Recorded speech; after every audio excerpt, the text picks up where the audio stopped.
Welcome students. आज हम BRS का प्रैक्टिकल क्वेश्चन नंबर 13 करेंगे। ये क्वेश्चन रहा आपकी स्क्रीन के ऊपर, ठीक है, यहाँ पे। तो चलिए एक एक करके शुरू करते हैं इसको करना। मैं ऑलरेडी फॉर्मेट एज़ यूजुअल बना चुका हूँ एंड ये बीआरएस बन रहा है 31 दिसंबर 2019 को। स्टेटमेंट है, I had an overdraft of 750 as shown by my passbook. ठीक है, यहाँ पे पासबुक का बैलेंस दिया हुआ है, वो भी कैसा बैलेंस है, ओवर ड्राफ्ट है। ठीक है, तो स्टेटमेंट हम लिख लें पहले। तो overdraft balance as per passbook, amount आपकी 750 इन द माइनस आइटम। ठीक है, तो सारे ही चेंजेस यहाँ पे पासबुक में होने वाले हैं। कैश बुक परफेक्टली राइट होने वाला है यहाँ पे इस क्वेश्चन में। सो पहला स्टेटमेंट, I had issued cheques amounting to 250 of which 200 worth only seem to have been presented for payment. तो यहाँ पे चेक इशू किया गया है 250 रुपये के। ठीक है, तो चेक इशू करोगे आप अपना कैश बुक कम कर लोगे, बट ये कह रहे हैं कि सिर्फ 200 के ही चेक्स अभी तक प्रेजेंट हुए हैं और उनका पेमेंट हुआ है। दैट मीन्स कि अभी भी 50 रुपीज़ कैश बुक में ज़्यादा कम है कंपैरेटिवली टू पासबुक। तो हम क्या करेंगे, अपने पासबुक को भी कम करेंगे। हम लिखेंगे यहाँ पे चेक्स नॉट प्रेजेंटेड। ठीक है, कितना, 50 रुपीज़। ठीक है, ये हो गया।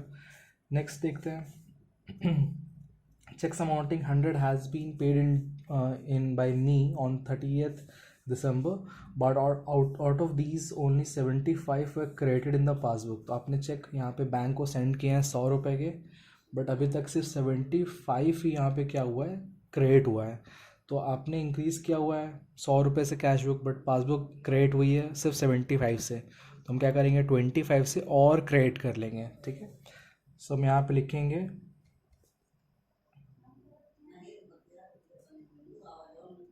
चेक्स नॉट क्रेडिटेड,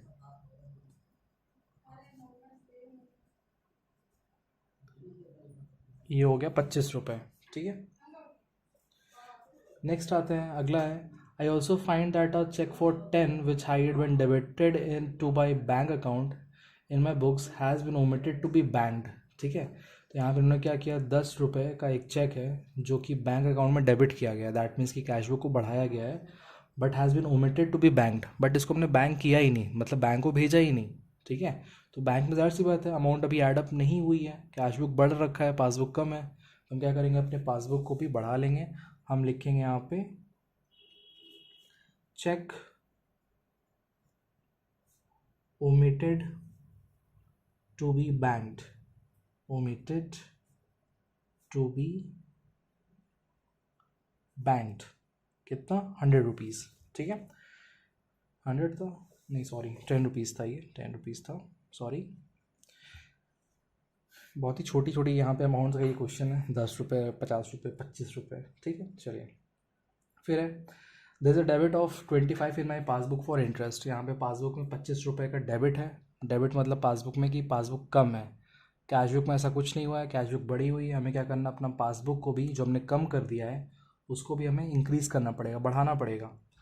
हम लिखेंगे यहाँ पे इंटरेस्ट,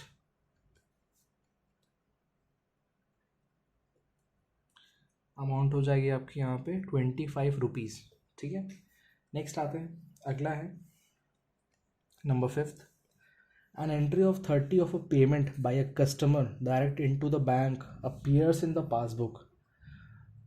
तो यहाँ पे एक 30 रुपीज़ का पेमेंट है जो कि कस्टमर ने डायरेक्टली मेरे बैंक अकाउंट में किया हुआ है। तो जब वो पेमेंट करेगा आपके बैंक अकाउंट में, आपका पासबुक बढ़ जाएगा, कंपैरेटिवली कैश बुक आपकी कम है। ठीक है, तो हम क्या करेंगे, हमारा पासबुक भी हमको कम करना पड़ेगा। ठीक है, कैश बुक से मैच करने के लिए। तो हम यहाँ पे लिखेंगे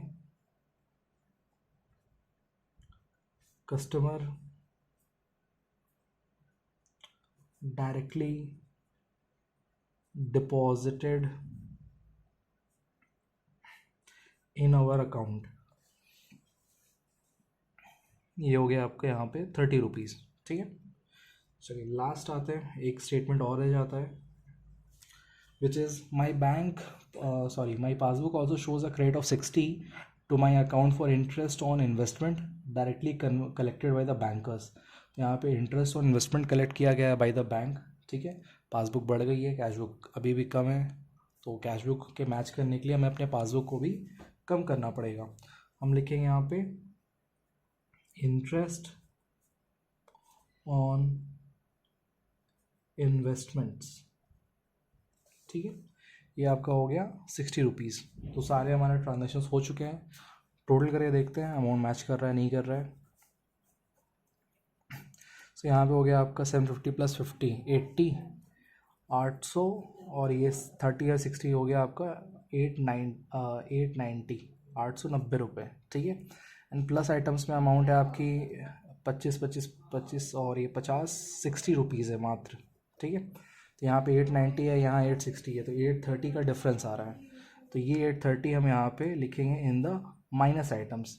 और पासबुक से शुरू किया था, कैश बुक हम ख़त्म करेंगे। कैश बुक का नेगेटिव बैलेंस आपका होता है माइनस, तो यहाँ पे सॉरी मतलब क्रेडिट बैलेंस, हम यहाँ लिखेंगे credit balance as per cash book, ठीक है। चलिए ये क्वेश्चन भी हमारा पूरा हो गया। तो आई होप स्टूडेंट्स आपको ये समझ में आया होगा। अगर कोई भी डाउट रह जाता है फिर भी आपके माइंड्स में, तो आप कमेंट्स में पुट कर सकते हो। Thank you students.